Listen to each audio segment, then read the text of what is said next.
কি অবস্থা দেখা যায় সব রাস্তার মতো করে দিয়েছে তাদের ভিতরে।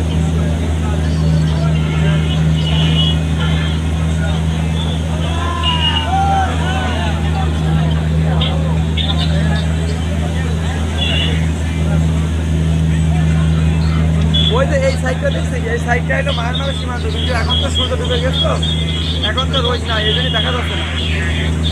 এই জন্য এখন মানে তার কুয়াশা সামনে হয়ে যাচ্ছে না আমার, এই জন্যই দেখা যাচ্ছে না। ওইটা হলো মায়ানমারের সীমান্ত, এখন দেখা যাচ্ছে না।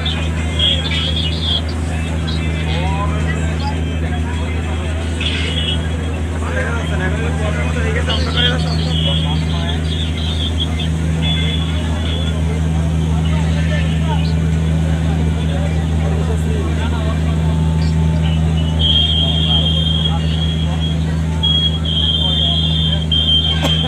আরে এখানে পানি ছাড়া কিছুই নেই, শুধু পানি আর পানি যায়। ওই তো দেখা যায় পানি কাটি কাটি যাচ্ছে।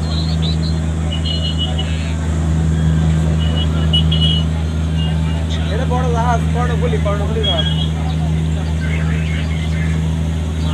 যখন আসছিলাম না, তখন ছিল হলো এমনি 12 হয়েছে, 12 আউলিয়া ওই জাহাজে। আর এখন যাচ্ছি হলো